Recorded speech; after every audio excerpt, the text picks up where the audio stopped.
아주 담합이나 아니면 뭐 물가 가지고 좀 뭔가 농단을 하는 게 아주 일상이 돼 있죠. 예를 들면 국제 원유가가 좀 오른다 싶으면 미리 정제품, 정제석유 제품 가격을 미리 다 올리고 또 내릴 때는 또 잘 안 내리고 우리 국민들이 갖는 일상적인 불만인데 이게 의뢰 그는 것처럼 방치되고 있는 거죠. 사실 그렇게 하면 안 되죠. 몇몇의 이익을 위해서 국민 또는 국민경제가 피해를 입거나 이렇게 되는 상황이 그냥 뭐 당연한 것처럼 어쩔 수 없는 것처럼 방치되어 왔지만 지금은 아니지 않습니까? 시정되고 있죠. 이 비정상을 정상화하는 과정은 좀 각고의 노력이 필요한데 일단 정상화된 다음에 그걸 유지하는 건 그렇게 어려운 일은 아니에요. 그래서 제가 뭐 다른 부처들도 관계가 있는 거긴 하지만 필요한 일을 하기 위해서 일시적으로 인력을 증원해서 필요한 일을 하는 거는 과감하게 해야 된다. 그렇다고 해서 그거를 이번 기회에 정원을 늘려놓자 하면 이렇게 또 가면 안 되겠죠. 그래서 한시적으로 필요한 일은 한다. 예를 들어 국세 좀 곧 얘기하겠지만 지금 국세 그 체납된 또 체납 관리하는 거, 그다음에 뭐 세외 수입, 국가 세외 수입 관리하는 거, 이것도 백수십조가 지금 밀려 있는 거 아닙니까? 그럼 당연히 밀려 있는 걸로 안 내면 할 수 없는 걸로 이렇게 생각하는데 그 세금 낸 사람 얼마나 억울하겠어요. 근데 그건 인력을 동원해 가지고 독촉을 하면 잊어버린 사람은 내고 또 여력이 있는데 안 내고 있던 사람은 또 어차피 이제는 태도를 보건데 집행 당하겠구나. 괜히 체납에 늘어가서 집행 비용까지 물어내는 상황이 발생하겠다 싶으면 미리 내거든요. 그건 많이 늘었죠. 네. 징수 납부액이 많이 늘어나게 돼 있는데 어쨌든 이 비정상을 정상화하는 게 아직도 많이 남아 있는 과제이긴 합니다. 근데 그럴 때 좀 과감하게 하자는 거죠. 옛날 규정에 얽매여 가지고 그 형식에 얽매여서 실질을 포기하는 일이 없으면 좋겠다. 또 그렇다고 해서 그걸 또 악용해서는 안 되니까 그 악용의 여지를 최소화해서 필요한 일은 하자. 그리고 요즘은 뭐 더군다나 고용 상황도 안 좋은데 이런 생산적인 공공 일자리는 많이 만들수록 좋죠.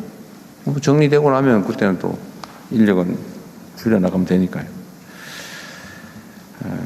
어쨌든 할 일이 많은데 많이 성과를 냈지만 앞으로도 해야 될 일이 좀 많긴 한 것 같습니다. 네, 더 성과를 내도록 하겠습니다. 그 원화 국제화 뭐 이것도 관련이 있어 보이는데 MSCI 선진국 지수 편입 문제는 이번에는 안 됐잖아요. 네네. 근데 우리 국내 주식시장이 꽤 불안정한데 이 사실은 너무 단기간에 정말 역사적으로 있을 수 없는 대폭등을 하다 보니까 이제 또 그게 안정화되려면 시간과 변동이 필요하지 않습니까? 네네. 근데 이게 MSCI 지수 편입 같은 게 이제 수요가 좀 국제적으로 네. 안정화되는 데 도움이 되잖아요. 네네, 그렇습니다. 일단 그렇게 된다고 보는 게 일반적인데 이거는 왜 잘 안 되고 있을까요? 예, 대통령 잘 안 되는 게 아니고요. 저희들 속도가 있습니다. 우리 자본시장이 안정화도 해야 되고 원화가 또 한꺼번에 이렇게 속도가 빠르게 갔을 때 외환시장의 리스크도 있기 때문에 저희들은 저희 속도대로 좀 가면서 MSCI도 빠른 시일 내에 가입할 수 있는 이런 식 그 실리를 취하다 보니까 좀 그런 측면이 있습니다. 그건 속도 조절이 필요하다 그 말씀인가요? 네네. 근데 여기에 지금 현재 가장 큰 걸림돌은 뭐예요? 가장 큰 걸림돌은 몇 가지가 있습니다. 그 원화를 가장 큰 몇 가지 중에서 제일 큰 거. 제일 큰 게 원화를 24시간 자기들이 하고 싶은 대로 계좌도 만들고 여기를 완전히 해달라고 하는데 이렇게 했을 때 우리 외환시장이 또 한꺼번에 준비가 안 된 상태에서 한꺼번에 노출됐을 때 또 오히려 역작용이 있을 수 있다고 하기 때문에 저희들은 내년 초까지는 좀 많은 제도 개선을 할 것 같습니다. 그래서 내년에 좀 적극적으로 하는 걸로. 그게 그런 근본적인 우려라면 시간이 지난다고 해결이 되나요? 저희들 스케줄로는 내년 초 되면은 상당한 대비책들을 만들어낼 수 있다. 대비책을 만들고 시스템도 만들 수 있습니다. 어쨌든 자본시장 정상화, 선진화, 이거는 매우 중요한 국가 정책이죠. 네. 이게 우리 사회의 자산 배분에서 우리는 부동산 비중이 너무 커서 여전히 너무 크지 않습니까? 네. 매우 원시적이죠, 사실은. 네. 선진국 중에 이런 나라가 없잖아요. 다 부동산에 매달리는. 그러니까 이게 가용 자원이 부동산에 묶이게 되니까 네. 사실은 이제 경제 성장 발전이나 뭐 예를 들면 자원 배분에서 매우 불합리한 결과가 발생하지 않아요. 네. 그래서 그 교정을 하는 거, 네. 생산적 금융으로 전환, 뭐 이런 건 되게 중요한 과제인데 그 중에 한 요소인 것 같아요. 네, 네, 그렇습니다. 그 외에 지금 그 자본시장, 특히 주식시장 정상화를 위한 각종 조치들을 준비하고 있는 걸로 아는데 그거는 좀 어떻게 돼가고 있어요? 정책실장이 원래 그 발표를 언제 보고한다고 하셨는데. 예, 금융위가 좀. 네, 한번 예, 금융위 소관으로 예, 예. 네. 그냥 미리 말씀을 좀 해주시죠. 그때 가서 또 네네. 요약해서 그 부분만. 그러니까. 여기서 기본적으로 자본시장은 저희들이 신뢰가 제일 중요하기 때문에 그런 측면에서 주가 조작 근절 뭐 이런 부분은 계속 해나가고 신고포 상금도 해서 이 부분 같은 경우는 좀 많이 돼가는 부분이 있고요. 그다음에 이제 주주 가치 보호 이 부분이 굉장히 중요한데 상법 개정하고 자사주 뭐 이런 것까지 했는데 중복 상장 원칙 금지 예외 허용 그거 지금 개정안을 발표해서 의견 수렴이고 한 7월 중에 이제 바로 본격적으로 시행을 합니다. 그래서 그런 부분이 있고 또 부실한 기업들 같은 경우 그 상장 폐지 이런 걸 굉장히 강화했기 때문에 그런 부분도 이제 7월부터 바로 본격적으로 지금 시행이 됐습니다. 그다음에 이제 코스닥 시장 같은 경우는 이제 신뢰와 혁신 이 부분을 어떻게 같이 두 마리 토끼를 잡을 거냐 이 부분에 있어서는 진입 같은 경우는 저희들이 기술형 맞춤형 특례 상장을 확대해서 보다 혁신적인 기업들이 원활하게 들어오게 하고 그다음에 퇴출은 또 부실 기업을 신속하게 퇴출하고 어쨌든 그 종합적인 대책을 지금 준비하고 있다고 제가 보고 받았는데 좀 세부적인 내용은 따로 보고를 좀 해주시고요. 뭐 그건 어차피 또 국민들께 공개될 거니까 입법 상황도 예를 든다면 전에 우리가 얘기했던 뭐 주가 누리기 방지법이나 이런 것들도 아직은 안 되고 있는 것 같아요. 국회 상황이. 네, 주가 누리기 방지법은 두 가지인데 한쪽에서는 상속증여세법에서 하는 방법이 있고요. 또 같은 건 저희들은 저PBR 의도적으로 낮추는 경우는 페널티를 어떻게 줄 건지 뭐 이 두 가지 측면에서 같이 가는 부분이 있습니다. 네, 그런데 그것도 준비된 것들은 해야 되는데 어쨌든 입법이 잘 안 되고 지연되고 있는 거잖아요. 네, 네, 네. 지금 그것도 어떻게든 협조를 얻어서 속도를 좀 내도록 하십시오. 그다음에 국민참여단에서 또 추가로 의견 내실 분 있으면 하십시오. 네.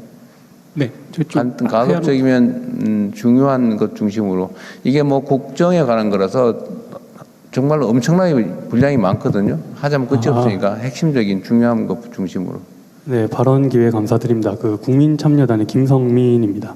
저는 그 자본시장 말씀이 나와서 좀 말씀을 드리려고 하는데요. 저 상장 회사는 상장을 통해서 운용 자금을 조달할 수 있고 또 사업 그 인지도 향상을 통해 사업의 다각화와 내실화를 조금 다질 수 있습니다. 그리고 이 상장 회사라는 옷을 입었으면 이 상장 회사에 맞게끔 조금 주주 이해관계자가 생기므로 그 주주 이해관계자의 의견을 듣고 또 소통을 할 필요가 있습니다. 근데 사실 제가 매년 투자를 하고 주주총회를 매년 열심히 가는데 사실 이런 주주총회 현장에 가서 이야기를 하면 이런 이야기는 좀 소수일 뿐이고 많이 묻히는 경우가 많습니다. 최근에 이제 정부가 이제 상법 개정 그리고 아까 말씀하신 주가 누르기 방지법 추진 계획 이런 부분을 내놓으면서 좀 많이 분위기가 달라졌다고 생각은 하지만 실제 올해 현장의 주주총회를 가보면 사실 별반 달라진 건 없습니다. 사실상 현장에서는요. 그래서 이게 상장회사의 옷을 입었으면 상장회사의 옷에 입은 그 책임만큼 조금 주주 가치도 좀 제고하면서 좀 할 수 있는 방향으로 정책을 조금 계속 빨리 추진을 해주시고 조금 자본시장이 질적으로 조금 성장할 수 있게끔 네. 좀 많은 그 도움을 좀 부탁드립니다. 네. 감사합니다. 어쨌든 주총이나 이게 형식적으로 운영된다. 내가 현장에서 들은 얘기도 주총을 했는데 주총의 표결 결과를 즉시 발표하는 게 아니고 발표 안 하고 한참 동안 가지고 있다가 현장에서의 결정과 다르게 발표를 한 다음에 주총 결의 무효 확인 소송해라 뭐 이렇게 나오는 경우가 있다고 하더라고요. 그런 얘기하는 거죠 지금. 예. 그것도 사실 있을 수 없는 얘기인데 그런 부분에 대해서도 감독을 잘 해야 될 것 같아요. 실제로 그 황당한 일을 벌이는 경우가 있다고 하더라고요. 분명히 표기를 졌는데 결과 발표는 반대로 해놓고 난 다음에 소송하라고. 그럼 그때까지는 유지할 수 있으니까. 폭력이죠, 폭력. 있을 수 없는 일인데 21세기 대한민국에서 벌어질 수 없는. 특히 이재명 정부에서 그런 일이 계속된다는 건 있을 수 없는 일이죠. 잘 감독하기 바랍니다. 또 있으면 한 분 정도 우리 여성분 한 분, 네. 남성들만 해가지고 여성한테 기회를 드리도록 하십시오. 감사합니다. 아, 여성이 두 분이었군요. 넷넷 뛰는 분 한 분이었는데. 예. 안녕하십니까. 저는 세종시 국가상징구역의 국민자문단으로 활동하고 있는 현재는 고려대학교 정책대학원에 재학 중인 강민정입니다. 이런 귀한 자리를 마련해 주신 이재명 대통령님께 네. 진심으로 감사드립니다. 앞으로는 그런 거 다 생략하고 말씀하십시오. 재정 투명성과 국민 참여를 강조한 국정과제가 제가 살고 있는 대구 서구 지역의 도시재생사업의 700억 회계 공백과 허위 성과 및 과장 반복 지원 문제에는 작동하지 않고 있습니다. 중앙정부 보조금 관리와 재정감독 책임은 어디까지이며 그리고 점검과 집행은 어떤 기준으로 하는지 궁금하고요. 오랜 기간 저희 주민분들과 함께 국민신문고에 다 계속 이렇게 민원을 넣었지만 이게 지자체로만 이관되고 정확한 답변은 한 번도 받지 못했습니다. 그러니까 사업 주체를 떠나서 국민 세금이 어떻게 제대로 쓰이는지 이 답변은 중앙정부의 몫이라고 생각합니다. 그래서 아까 재경부 장관님께서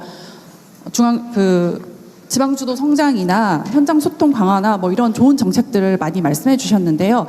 실상 현장에서는 제도를 악용해서 문서상으로만 완벽한 그런 상황들이 너무 많이 일어나고 있습니다. 예, 제가 네. 그 세부적인 답변은 안 하셔도 되고요. 네.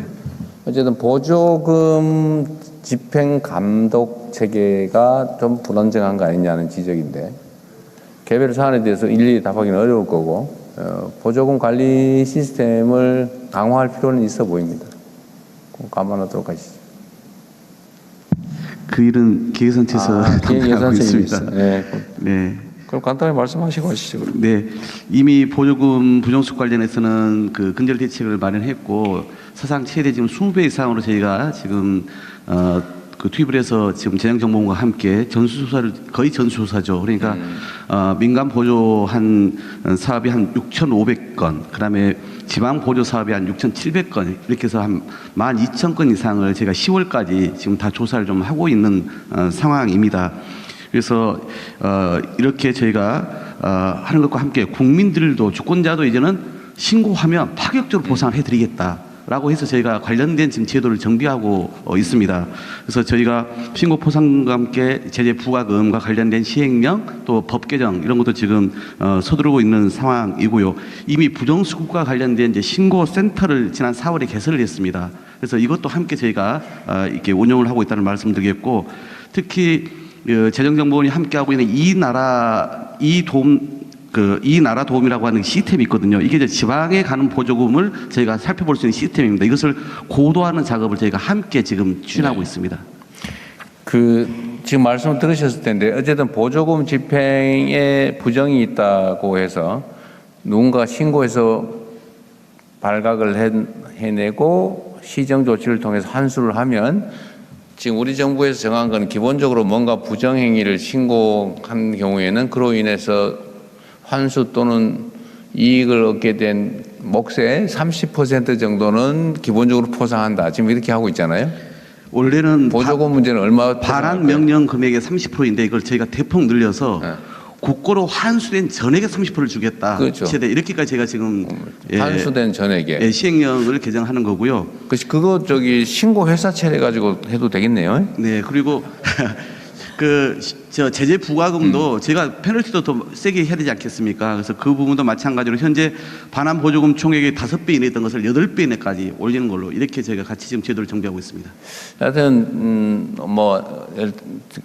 저런 것도 다 만들었는데 이제 담합행위 뭐 이런 것도 발각해서 공익신고 장려 기금을 만들고 있습니다. 그 정부가 과징금을 부과해서 징수하거나 네. 아니면은 뭐 어떤 범죄 행위를 신고해서 국가가 어떤 뭔가 이 금전적인 혜택이랄까 뭐 어쨌든 환수를 하게 되면 그 금액이 기본적으로 30% 정도는 신고자 또는 그 환수 기여자한테 지급한다는 게 정부의 방침이어서 제가 농담처럼 얘기했지만 저는 이거 회사 만들어서 이런 걸 나 전문으로 신고하고 돈 벌래라고 하는 걸 금지할 필요가 없다는 거죠. 그래서 과거에는 무슨 이거 너 왜 전문적으로 이렇게 많이 했냐 이래서 지급 거부하기도 하고 그랬는데 그렇게 안 하는 걸 방침으로 정하도록 하면 좋겠어요. 네. 실제 그런 일이 있었거든요. 쓰레기 버리는 거 단속하려고 했더니 누가 육교위에서 망원내 이제 하루 종일 택시 기사가 택시 정류장에서 담배꽁초 여기 톡 떨어뜨리는 거 이걸 다 찍은 거예요. 3,000건인가 발견을 해가지고 한 건당 6천 원인가 뭐 이렇게 뭐 했다는데 그 돈 너무 많다고 안 줘버린 사례가 있는데 그렇게 하면 안 되죠. 국가 정책이 남이야 뭐 전문적으로 카메라 장비 사서 신고하려고 작정한 건데 그거 왜 안 줍니까? 저는 이런 부정부패를 발굴해서 신고하거나 이렇게 하는 걸 업으로 하는 것도 나쁘지 않다고 봐요. 그거 왜 나쁩니까? 우리나라는 그런 거 있죠. 남의 나쁜 일을 신고해서 돈을 받는단 말이야. 라는 그런 게 있죠. 유교 국가라서 그럴 수 있는데 저는 사실은 신고해서 그걸 발본색원하는 게 훨씬 더 국가에 또는 공동체에 기여하는 거라고 생각됩니다. 그래서 혹시라도 정부가 집행하는 데서 이 사람은 너무 전문 신고꾼이다라는 이유로 불이익을 주지는 않게 하는 게 좋을 것 같아요. 대통령님, 이 부분은 지금 이제 신고도 좀 강화해야 하는데요. 그 이전에 현장에서 일을 해보면 각 지원 사업에 응모하시는 그 기업들이 그런 것들에 대한 이게 비정상이다라는 생각이 너무 좀 약하신 것 같습니다. 그래서 이 부분에 대한 제약적, 그러니까 위반했을 때 다음번 사업을 정말 강력하게 못하게 한다거나 이런 강력한 제재 조치들을 각 부처가 좀 강화하기로 했고 이거는 지금보다 훨씬 더 강화해야 돼서 이게 작은 기업이든 큰 기업이든 작은 기업들은 뭐 이래도 좀 우리는 좀 봐줘야 되지 않냐 이런 분위기들이 있으셨는데 이 부분에 대해서는 저는 강력하게 위반일수 때는 제재 조치를 가야 된다 생각합니다. 총리님 의지대로 하십시오.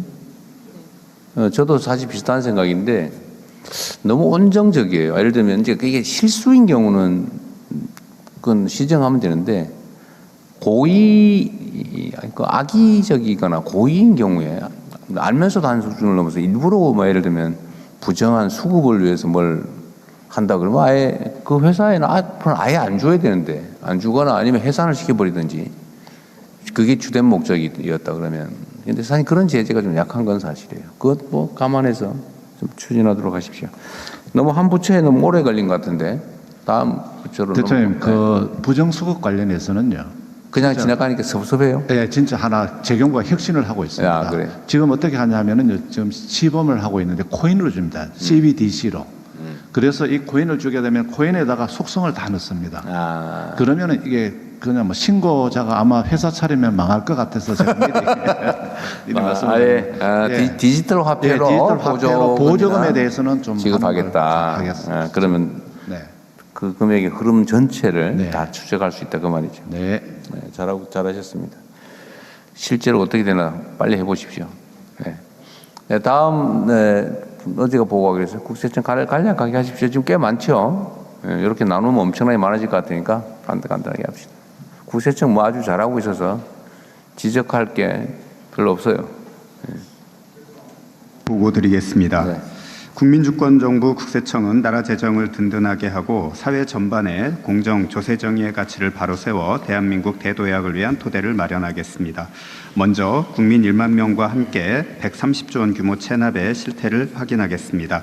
지난 3월 500명으로 출범한 국세체납관리단은 4개월 만에 투입 예산 대비 4배에 달하는 금액을 즉시 징수하는 성과를 거두었습니다. 이 성과를 발판 삼아 1만 명 체납관리단도 반드시 성공시켜 재정 확보는 물론 조세 정의를 바로 세우고 생산적인 일자리까지 창출하는 국가적 프로젝트의 정책 효과를 극대화하겠습니다. 아울러 각 부처에 흩어져 있는 비효율적으로 관리되던 국세외 수입 체납을 국세청에 통합 징수하겠습니다. 국가 재정 수입 전체의 누수를 빈틈없이 막고 책임 있게 관리하여 대한민국 재정 효율의 전기를 마련하겠습니다. 한편 반사회적 탈세와 악의적 체납이 발붙일 곳 없는 공정사회를 구현하는 것은 이재명 정부 국세청의 확고한 목표이자 변함없는 원칙입니다. 국민주권정부 출범 이후 주식시장 불공정 탈세를 비롯해 물가, 부동산 분야 탈세에 단호히 대응하여 반칙과 특권으로 얻은 부당이익은 철저히 환수하고 형사고발했습니다. 세금을 떼먹고 재산을 은닉하는 반사회적 체납에는 그 어느 때보다 엄정하게 대응하여 국내는 물론 해외에 어디에 숨기더라도 반드시 찾아내서 환수한다는 분명한 메시지를 보여드렸습니다. 앞으로도 국민 삶과 직결된 물가, 주식, 부동산 분야의 탈세는 시장이 정상화될 때까지 철저히 조사하고 성실납세자에게 박탈감을 주는 악의적 체납자는 끝까지 추적하여 징수하겠습니다. 또한 지난 1년 어려운 경기로 무너진 민생을 회복시키기 위한 세정 지원의 역량을 집중해 왔습니다. 이제는 국민 누구도 소외되지 않는 모두의 성장을 위해서 고환율, 고물가로 어려움을 겪는 위기 기업과 소상공인, 청년 세대, 지방 이전 기업 등이 함께 도약할 수 있도록 국세청이 할 수 있는 모든 지원을 하겠습니다. 마지막으로 국민 일상과 맞닿아 있는 납세 서비스부터 국세행정 전반을 AI 기반으로 전면 혁신하여 공공 분야 AI 선도 모델을 구현하겠습니다. 앞으로 국세청은 든든한 재정과 공정한 세정으로 대체불가 대한민국으로의 대도약을 탄탄하게 뒷받침하겠습니다. 이상입니다. 네. 어쨌든 국세청은 성과도 상당히 많이 내고 새로운 일도 많이 발굴하고 있어서 아주 잘하고 계십니다.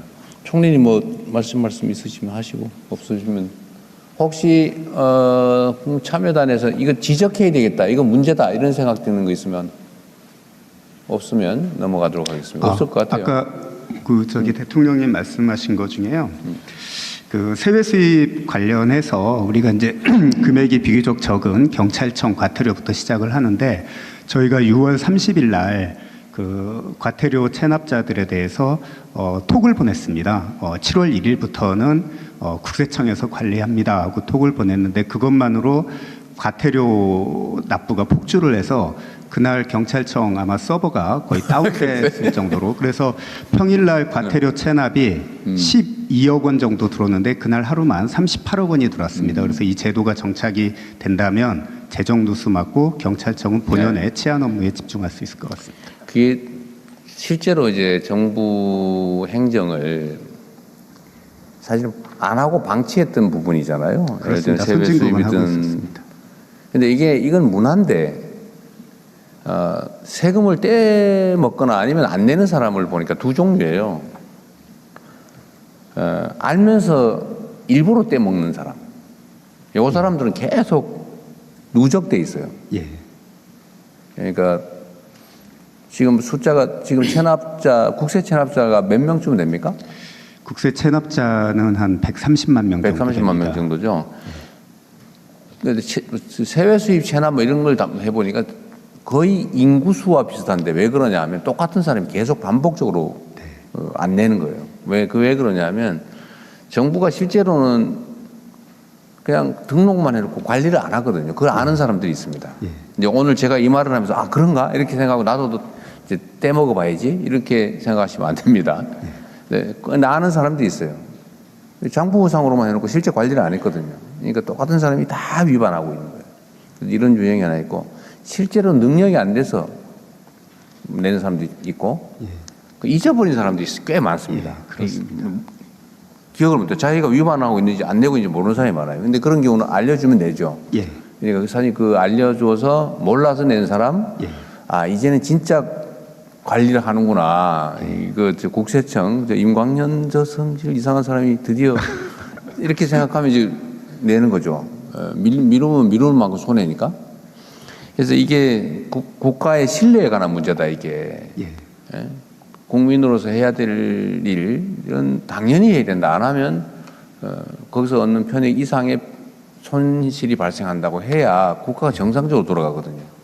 능력이 되면 당연히 되고 능력이 안 되면 결손 처분하고 뭐 장부도 정리하고 이게 정상적인 나라인데 지금은 뭐 능력이 되는 사람은 꼼수 쓰느라고 안 내버리고 없는 사람은 없어서 못 내면 장부 정리해줘야 되는데 그냥 체납자로 평생 관리당하고 체납하면 문제가 생기잖아요. 그죠? 근데 잊어버린 사람은 또 뭐 잊어버린 사람들은 문제가 되고 이게 다 엉망진창인 거예요. 그걸 반드시 싹 바로 잡아야 됩니다. 당연히 그러면 어느 날인가는 체납관리단이라고 하는 게 필요 없이 그냥 부과되면 낼 수 있는 사람 당연히 내고 못 낼 사람은 신고해가지고 나 이거 능력이 안 됩니다. 그러면 그 결손 처리하고 잊어버린 사람은 당연히 없고 띵동하고 알려주고 이 자동 시스템 만들어서 이 정상 사회가 돼야 되잖아요. 그죠? 근데 그 청장이 꼭 해야 될 일입니다. 꼭 그렇게 하겠습니다.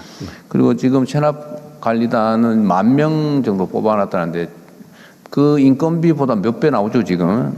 3배 정도 된다는 거잖아요. 즉시 성과가 거의 4배 가까이 되고 있고요. 분남 약속한 분들이 또 많이 있기 때문에 이분들은 낼 겁니다. 그리고 악의적인 그 고액 체납자들은 그 관리단이 실태 파악을 해서 이 사람들은 재산을 은닉한 것 같다 해서 우리 체납 추적 요원들한테 넘겼거든요. 여기도 받아내면은 성과가 더 나올 것 같습니다. 그러니까 이게 이제 이것도 사실은 매우 합리적인 의사결정이 안 되고 있었던 거 아닙니까?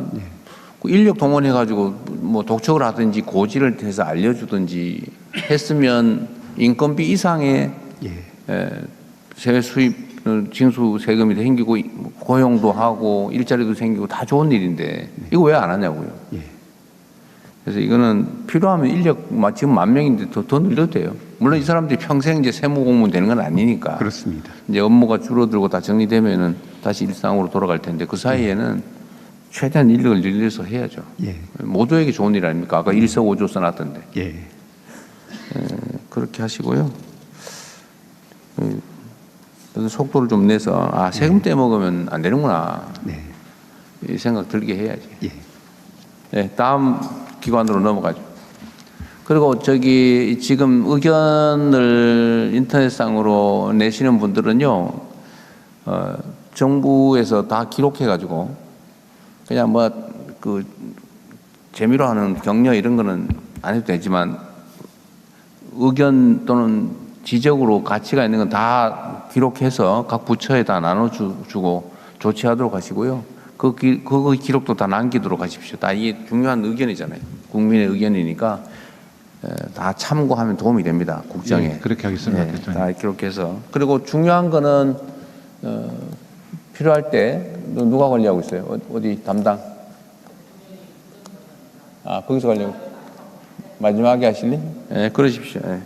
그 중요하거나 특히 의미가 있는 거 봐서 도중이라도 하십시오. 자, 다음 기관 어디입니까? 네, 다음은 관세청 중점 추진 업무 계획 보고 드리겠습니다. 국민과 사회 안전을 직접적으로 위협하는 마약 밀반입을 원천 봉쇄하겠습니다. 모든 불법 유형을 적발해야 하는 1차 기존 검사 체계에 더해서 마약만을 전문적으로 판독 검사하는 첨단 기술 기반의 N차 마약 저지선을 모든 반입 경로에 대해서 구축하여 마약 밀반입을 차단하겠습니다. 다음 무역 기반 재정 금융 범죄를 척결하겠습니다. 수출입 실적을 조작해 보조금을 부정 수급하거나 허위 매출 계상으로 인위적 주가 부양, 부정 상장 등 자본시장을 교란하는 행위, 원산지를 국산으로 둔갑하여 공공 조달해 부정 납품하는 행위 등을 통해 시장 질서를 어지럽히는 행위들을 엄단하고 지원 및 조달 주관 정부 부처 기관으로부터 수혜기업 정보를 제공받아 분석, 의심업체를 선별하고 단속하는 무역 기반 재정금융범죄 종합방지 단속 체계를 구축하겠습니다. 다음 K제조업을 보호하겠습니다. 수입품의 국산 둔갑과 저가 신고, K브랜드 짝퉁 물품 등으로 고사 위기에 처한 국내 영세 중소 제조산업을 보호하기 위해 수입, 유통, 수출 전 단계에 걸쳐 단속망을 고도화하겠습니다. 다음, 모두의 창업을 넘어 모두의 수출 생태계를 조성하겠습니다. 다양한 경제 주체들의 수출을 통한 동반 성장을 이루기 위해 역직구 수출 활성화 종합 지원 대책을 시행하고 내수 기업의 수출 기업 전환을 다각적으로 돕는 한편 지역별 첨단 전략 산업을 밀착 지원하겠습니다. 예, 이상 보고를 마치겠습니다. 네, 수고하셨습니다.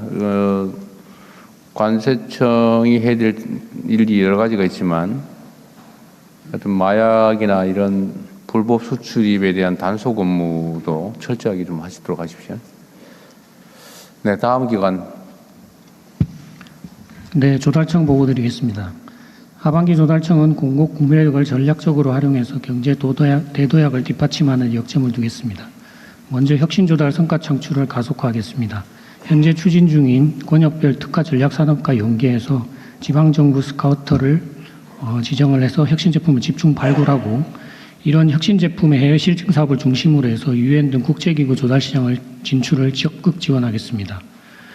그리고 등록 요건 완화, 심사 가점 등을 통해서 AI 제품과 서비스의 신속한 공공조달 시장 진입을 지원하고 공공조달의 모든 과정을 AI화하도록 하겠습니다. 지방정부 조달 자유라는 상반기 경기 전북 전기 전자제품을 대상으로 했습니다만 하반기에는 경기 전북의 모든 제품으로 확대를 하고 내년에 모든 지방정부로 확산할 수 있도록 기반을 꼼꼼하게 다지겠습니다. 또한 지난 상반기 발표한 가점부회 등 비수도권 기업 조달 우대 방안도 신속하게 이행하도록 하고 추가적인 우대 방안도 강구하겠습니다. 끝으로 직권조사 도입, 조사 불응 시 과태료 부과 등 불공정 조달 행위에 엄정하게 대응하고 규격 사정 공개 강화, AI 모니터링, 신고센터 등을 연계해서 발주 기간의 부당한 경쟁 제한 행위도 차단하겠습니다. 또한 모든 공사 낙찰 예정자를 대상으로 실지 조사를 본격 실시하고 8월부터는 낙찰 예정자, 페이퍼 컴퍼니 위신 기업 등의 입찰 보증금을 부과해서 페이퍼 컴퍼니 입낙찰을 적극 차단하겠습니다. 이상으로 보고를 마치겠습니다. 이 페이퍼 컴퍼니들 입찰 보증금 내는 제도는 시행하고 있습니까? 네, 8월부터 지금 시행할 예정입니다. 8월부터. 예. 입찰을 할 때 얼마 정도 가지고 있어요? 5%. 5%. 예. 근데 낙찰이 되면 무조건 실사해가지고 이게 페이퍼 컴퍼니거나 좀 문제가 있으면 다 몰수하고 취소하는 거죠. 네, 입찰 보증금은 그 낙찰에서 배제되면 국고 기소하는 걸로 이렇게 추진하고 있습니다. 근데 이렇게 한다고 하는 것 자체만으로도 아마 페이퍼 컴퍼니가 확 줄어들었을 가능성이 있는데 얼마나 줄어들었어요? 지금 저희가 상반기에 그 실지 조사를 시범 실시를 해봤는데요. 입찰 참가자가 예전에 그 동종 공사하고 비교했을 때 한 37% 정도 감소한 걸로 이렇게 나타났습니다. 이렇게 한다고 말만 했더니 확 37%가 예, 업계에 줄었다. 굉장히 경고 효과가 큰 것 같습니다. 이게 한 40%가 좀 가짜였던 건데 실제 조사가 들어가면 더 줄어들 거예요. 지금부터도 보증금, 입찰 보증금은 없지만 예, 전수 조사는 지금도 하고 있어요. 예, 7월 달부터 시행하고 있습니다. 시행하고 있어요. 예. 그러니까 떨어졌겠죠. 필요하면 인력들도 역시 마찬가지로 입찰 보증금 몰취하면은 인건비도 나올 거니까 그걸 하면 아마 더 줄어들 거예요. 네. 경기도에서 했더니 40 몇 %가 줄어들던데 거의 절반 가까이. 다 가짜였다는 거죠. 낙찰 정보 조달의 부정부패 문제도 잘 관리하셔야 됩니다. 네, 알겠습니다. 이게 보통 뭐 다 우리 국민들 대부분 아시는 문제인데 이 입찰이긴 한데 경쟁 입찰이긴 한데 무슨 스펙이라고 하는 걸 넣어가지고 물론 필요한 스펙인 경우도 있죠. 근데 그게 아니고 어느 특정 업체를 염두에 두고 거기만 할 수 있는 거를 넣어가지고 거기만 입찰을 할 수 있게 이렇게 만드는 건 부정부패죠 사실. 뭐 그런 거라든지 하여튼 문제되고 있는 입찰 비리는 최소화된 업계에 될 수 있도록 하십시오. 되게 중요한 일이니까요. 네, 그렇게 하겠습니다. 네. 이것도 뭐 더 특별히 문제 있는 건 아니어서 다음은 어디예요? 청에 대해서는 좀 의견 말씀하십시오. 네, 드릴 게 있습니다. 그 아까 관세청도 그렇고 조달청도 그렇고 저는 청이 정말 이 기업들과의 관계 속에서 굉장히 중요한 역할들을 하고 계신 상황이고 뭐 나머지 작업들은 다 잘 되어 있는데 이 초기 기업들 관련된 부분에서 아까 모두의 수출도 말씀 주셨지만 사실 초기 기업들은 이 서류나 어떻게 처리해야 될지 단계나 이런 거 잘 몰라서 이런 부분들 잘 도와주시면 지금보다 훨씬 더 많은 수출 기업들이 좀 시작될 수 있을 거란 생각이 들고요. 조달청 같은 경우는 초기 기업과 혁신 기업들의 첫 번째 구매자가 되는 정부가 첫 번째 구매자가 되겠다라고 할 때에 아주 중요한 역할을 하고 계셔서 이 부분에 대한 방금 대통령도 말씀하셨지만 어떤 기준을 가지고 업체를 선정하느냐가 사실 처음부터 떨어지게 되는 그런 경우들도 있는 것 같고 또 오래된 기업들의 적정한 기준들인지 이런 부분들 좀 잘 봐주셔서 초기 기업들에게도 기회가 되는 그런 일들 좀 정책적으로도 좀 만들어지면 좋겠다는 생각입니다. 네. 다음 기관은 어딘가요? 예, 이어서 국가데이터처의 업무보고입니다. 안영준 국가데이터처장께서 보고드리겠습니다. 자, 국가데이터처 얘기하기 전에 재경부 소관의 한국조폐공사 나오셨어요? 어디 계세요? 예, 성창호입니다. 어디? 그냥 있나 없나 물어봤어요. 투자공사, 요새 투자공사는 지금 자산이 얼마 됩니까? 투자 자산이? 상반기 기준으로 2,432억 불입니다. 2,432억 불. 예. 그럼 한 360조 정도. 360조 예. 정도? 예. 그리고 한미전략투자공사가 새로 생겼죠. 예. 어디 있습니까? 준비 좀 잘해 주십시오. 이건 뭐 매우 예민한 업무를 하고 있기 때문에. 그리고 네, 이게 그렇게 하겠습니다. 규모도 크고 또 장기적인 국민들의 이해관계에 노출되어 있는 사안이라 정말 신중하게 정말 국익수호라는 측면에서 잘 해야 됩니다. 예, 그렇게 하겠습니다. 자, 그 다음에 데이터처 말씀하십시오. 예. 네, 국가데이터처장입니다. 국가데이터처 업무계획을 보고드리겠습니다. 차입니다.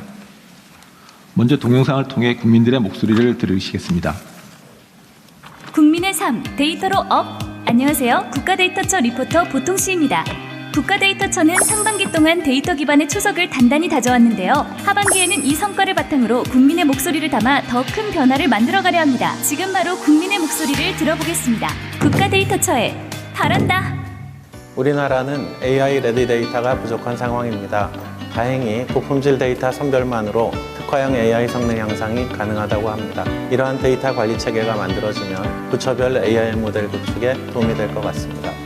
AI에게 통계 데이터를 물어봤을 때 기존 LLM 방식의 접근이 아닌 공식 통계 DB에 직접 접근해서 환각 없는 정확한 결과를 얻을 수 있으면 좋겠습니다. 취업활동 통계 등록부를 많이 이용하고 있습니다. 노동시장 분석하는 데 많은 도움이 되고 있는 자료고요. 앞으로도 자세하게 상세히 알려줄 수 있는 여러 데이터들을 구축해 주시면 큰 도움이 될 것 같습니다. 현재는 데이터 분석을 위해서 여러 군데의 데이터 분석 센터를 이용하고 있는데 이러한 데이터들이 모여 있다면 분석하는 데 큰 도움이 될 것 같습니다. 국민이 바라는 데이터 정책과 현장의 생생한 목소리를 들어봤습니다. 그렇다면 이렇게 모인 소중한 의견들이 하반기 국가데이터처의 업무에 어떻게 녹아들게 될까요? 지금 현장에 계신 안영준 처장님을 연결해 보겠습니다. 예, 이러한 국민들의 요청을 바탕으로 국가데이터처는 국민 중심의 AI 데이터 체계 구축에 앞장서겠습니다. 훌륭한 요리의 시작이 신선하고 엄선된 식재료에 있듯이 우리가 맞이한 AI 시대의 시작 역시 좋은 데이터에 있습니다. 국가데이터처는 품질 좋은 데이터를 엄선하고 각 부처에 흩어져 있는 데이터를 안전하게 연계하여 AI 시대에 국민의 일상을 편리하게 바꿀 기반을 만들어 나가겠습니다. 먼저 고품질 AI 친화적 데이터를 구축하여 범정부 AI 활용 기반을 확립하겠습니다.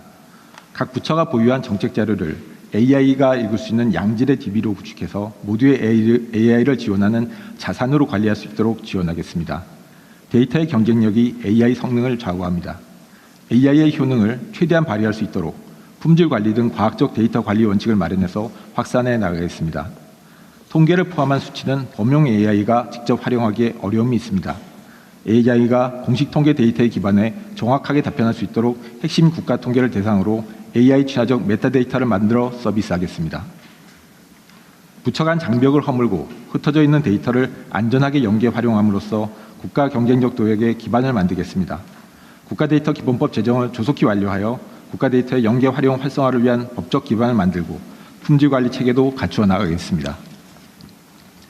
데이터를 물리적으로 한 곳에 모으지 않고도 필요할 때 안전하게 연계 활용할 수 있도록 국가데이터처가 데이터 허브 역할을 하겠습니다. 다양한 데이터 간 연계를 통해서 경제 사회적 현안을 입체적으로 진단하고 과학적이고 실효성 있는 정책 대안을 마련할 수 있도록 지원하겠습니다. 데이터가 안전하게 활용될 수 있도록 암호화된 상태에서 연산이 가능한 동영암호 등 정보보호 신기술도 도입하겠습니다. 국가 데이터를 국민이 체감하는 서비스와 정책 성과로 연결하겠습니다. AI를 활용하여 계란과 같은 민생 품목의 가격 변동을 실시간으로 파악하고 인구 밀집도 분석을 통해 국민 안전에 기여하도록 하겠습니다. AI를 활용한 기사 팩트체크 시스템을 구축하여 잘못된 통계 인용에 신속히 대응하겠습니다. 진영 지역 균형 성장을 지원하겠습니다. 시도별 지역 투자 동향 지표를 개발하고 지역 단위에서 공공 데이터와 통신 데이터 등 민간 데이터를 결합해 지역 균형 정책을 뒷받침하겠습니다. 생활 인구도 지방 정부별 수요에 맞추어 고도화해 나가겠습니다. 국민 맞춤형 서비스를 실시하겠습니다. 이용자가 일상 언어로 질문하면 AI가 필요한 통계를 찾아서 이해하기 쉽게 설명하는 체계를 갖추겠습니다. 국민, 기업의 의사결정과 각종 연구에 도움이 될 수 있는 다양한 연계 데이터셋을 더욱 신속하게 제공하겠습니다. 청년, 고령자 등 세대별 분석 지표 작성으로 생애 주기별 맞춤형 정책을 지원하겠습니다. 국가데이터처는 국민의 삶을 바꾸는 국가데이터 혁신에 앞장서겠습니다. 이상 보고를 마치겠습니다. 네. 제가 전에도 한번 말씀드렸는데 이게 지금 우리나라가 인공지능 선도 국가로 가자라고 하는 우리가 비전을 가지고 있지 않습니까?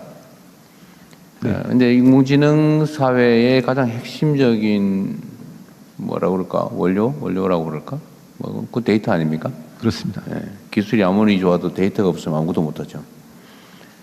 근데 이 데이터 그 중에서도 특히 공공 데이터는 우리가 세계 최고로 품질이 좋다는 거 아니에요? 그렇습니다. 근데 문제는 얼마나 잘 활용할 수 있느냐 이겠죠. 그래서 전에 말씀드린 대로 데이터처가 옛날 통계청처럼 뭐 통계나 관리하고 객관적인 팩트나 찾아보고 이런 기능이 아니고 대한민국 데이터 최고 책임자 CDO다 이렇게 생각하고 업무하셔야 됩니다. 그렇게 하겠습니다. 이게 데이터 관리를 하다 보면 주로는 뭐 보안, 개인정보 보호 뭐 이런데 너무 집중하다 보면 아무것도 못하는 상황. 그걸 잘 균형을 맞춰야 되겠죠. 우리 총리께서 특별히 하실 말씀이 있을 것 같은데 그건 하시고요. 그러니까 여기 아까도 업무 내용 중에 보면 팩트 체크, 기사 팩트 체크 이런 것도 할 수 있겠다는 그런 내용이 있네요. 예, AI 기반으로 할 수 있습니다. 그 지금 가짜 뉴스가 온 세상을 어지럽히고 있고 이게 공동체를 파괴할 정도로 적대적인 대결적인 문화를 만들어내지 않습니까? 근데 이것도 사실 여기 써져 있는 대로 제가 무슨 대한민국의 무슨 소총이 그 싸구려 옛날 소총인데 대통령은 지 혼자 비싼 최신 소총 가지고 자랑하더라 뭐 이런 기사를 일면에 쓰는 그런 언론도 있더라고요.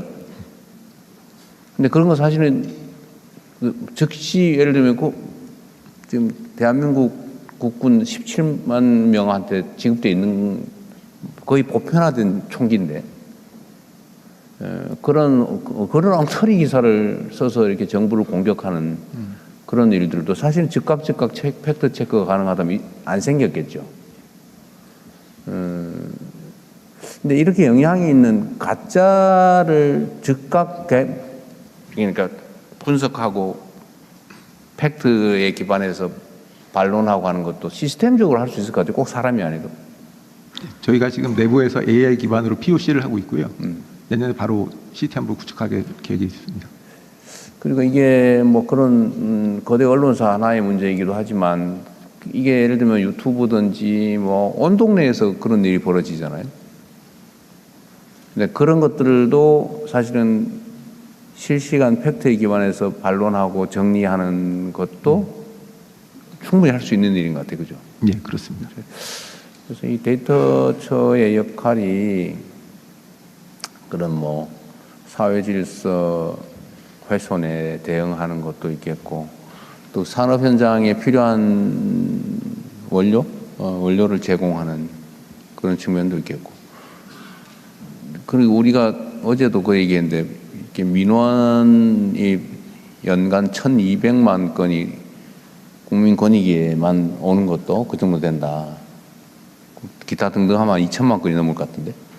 사실 그런 것도 인공지능 대응 방식으로 쉽게 대응해 줄 수 있어요. 이건 팩트고 이건 사실이 아니고 이건 이렇게 대응하면 되고 이건 어느 부처에서 이렇게 하고 있다 이렇게 하면 국민들의 불만도 확 줄어들 수 있을 것 같고, 데이터처를 장관급으로 올려야 되나 그런 생각도 얼핏 들긴 했어요. 그만큼 중요하다. 예.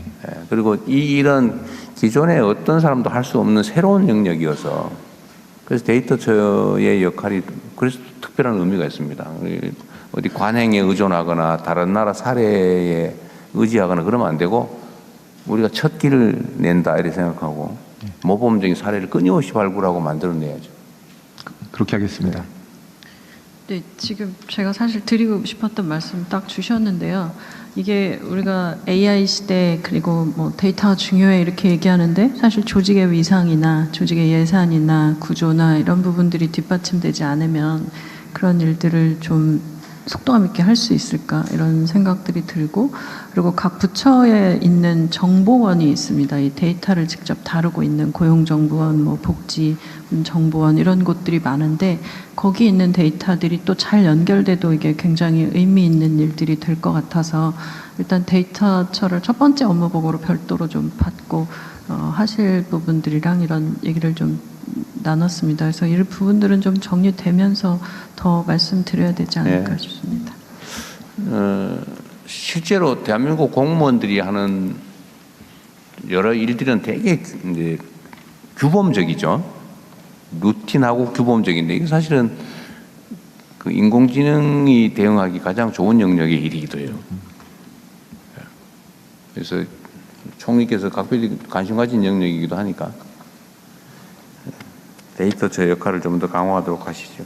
하여튼 매우 중요한 부처다. 네. 잘해주세요. 예, 성과를 내겠습니다. 그러세요. 네, 다음. 네, 이상으로 첫 번째 세션을 마치고. 아, 그래? 그러면은 두 번째 세션으로 넘어가겠습니다. 넘어가기 전에 우리 참관단도 시간 내서 일부러 왔는데 얘기를 꼭 요거는 해야 되겠다 하는 부분은 요약해서 해주셔야 됩니다. 올해 아무나 하세요 그냥. 예, 뒷줄. 여성이 하세요. 여성이. 비중을 맞춰야죠. 세상의 절반은 여성인데 아까 보니까 균형이 안 맞았어 보니까. 여성 예. 앞부분 앞줄에서 앞줄에서 해주십시오. 예.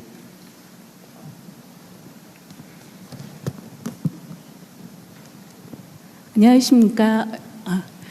저는 그 25년 동안 현장에서 1만 6천 건의 채무 조정을 해온 금융복지 민생 전문가 송지원입니다. 그거는 다음 사안에 해당되는 것 같은데요. 아, 지금 하면 안 될까요? 네, 나중에 하십시오. 기다리겠습니다.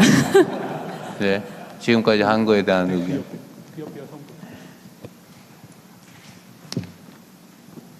안녕하십니까. 전 청와대에 처음 온 20대 홍희경입니다. 처음 왔어요? 아까 그 재정경제부 장관님께서 그 MSCI 선진국 지수 편입을 위해서 많이 노력해 주신다고 하셨는데 그 중에서 가장 중요한 하나가 외환시장 24시간을 추진하고 있다고 알고 있습니다. 근데 이게 이 24시간이 단지 제도만으로 되는 게 아니라 현장의 일자리 뭐 거래소나 이런 노동자분들이 뒷받침을 해줘야 가능한 건데 실제로 24시간제에 대한 현장분들의 반대가 많은 걸로 알고 있습니다. 혹시 장관님은 이런 거에 대해서 어떻게 대응을 하고 계시는지, 그리고 이런 반대의 해결책을 어떻게 생각하고 계시는지 궁금합니다. 예, 좋은 질문 주셨습니다. 지금 저희들이 그 새벽 2시까지만 하다가 이제 24시간 하다 보면은 하기 싫은 분도 계실 것 같습니다. 그런데 저희들이 금융기관에 협조를 해가지고 최대한 이분들이 쉴 수 있는 쉼터까지도 좀 마련해달라. 제가 지난번에 그 하나은행 직접 현장에 가가지고 회장님께 좀 편안하게 집에 돌아가기 어려우면 주무시는 장소까지 좀 마련해달라 이렇게 요청을 드렸습니다. 그래서 저희들이 그 현장을 모니터링해서 현장에서 어려움이 없도록 인력 정원이나 또 그 근무하시는 거 야간에 또 근무를 하시니까 또 싫어하시는 것 같습니다. 야간 쪽에 근무하시는 분들은 특별하게 더 지원들 할 수 있는 방안 협의하도록 하겠습니다. 네, 앞으로 이제 우리 대한민국이 국내가 중요하던 시대가 있었지만 이제는 세계적인 선도 국가로 우리가 발돋움하게 될 텐데 그러면 사실은 우리는 밤낮이 있지만 사실은 지구 반대편에는 한참 일하는 시간이어서 우리는 주간에만 8시간 딱 9 to 5 하겠다. 이게 불가능한 시대가 옵니다. 그러니까 거기에 대응도 해야 되고 거기 또 설득도 해야 되고 또 충분한 보상이나 뭐 대책도 있어야 되겠죠. 근데 이게 이런 영역이 아마 요 원화 거래뿐만이 아니라 앞으로 엄청나게 많이 생길 거예요. 그리고 요즘은 또 직장에서 물리적 공간에 모여서 일하는 게 아니라 이제는 그 특정 공간이 아니라 특정 시간이 아니고 그냥 각자 알아서 각 시간에 주어진 일을 하는 방식으로 근로 형태도 다 바뀔 거라서 우리도 사실은 난 그런 문제도 우리가 좀 미리 좀 우리가 선도적으로 대응해 나가면 좋겠다는 생각이 듭니다. 버티다가 사실은 엄청난 피해를 입고 어차피 끌려가거든요. 피할 수 없다 이 경향은. 그것도 좀 현장에서 고려해 주면 좋겠다는 생각이 듭니다. 좋은 지적해 주셨어요. 혹시 계시면 한 분만 더 하고 넘어갈까요? 네, 그 뒷줄 이번에서 뒷줄에서 해주십시오. 네. 안녕하십니까. 일진재강 그 경영지원실장 김아람 상무라고 합니다. 저는 오늘 그 불공정 무역행위 그리고 그 원산지 위조에 관해서 말씀드리려고 합니다. 저 2012년에 그 저희 60만 톤 정도 그 수입산 무게목 관관이 수입됐고요. 그 이거에 대해서 그 국산화를 위해서 저희가 투자를 해서 이제 유일한 이제 국산 무게목 관관 생산 업체가 됐습니다. 근데 현실적으로는 이제 저가 수입산이 유입되고 그다음에 원산지 위변조를 통해서 실제로 저희가 한 5% 정도밖에 이제 머무르고 있습니다. 이런 문제는 뭐 저희 회사뿐만 아니고 다른 이제 모든 철강 업체들이 겪는 문제이고요. 이와 관련해서 뭐 관세청 그리고 산자부 무역이 많이 노력해 주시고 계신데요. 워낙 그 위변조 문제가 교묘하게 이루어지다 보니까 좀 더 강력한 대책을 요청드리고자 합니다. 그래서 강력한 처벌과 단속이 필요하고요. 이와 관련돼서 좀 실질적인 대책을 요청드리고자 합니다. 예. 감사합니다. 혹시 저기 인터넷에 접수된 의견들 있음 중에 특별히 의미 있는 게 있으면 좀 몇 개 뽑아볼까요?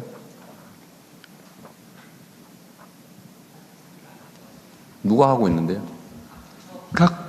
네, 대통령 재경부 기조실장입니다. 네. 인터넷에 올라온 그 의견 2가지를 소개해드리겠습니다. 첫 번째는 민생물과 관련. 누가 얘기했는지도 알려주세요.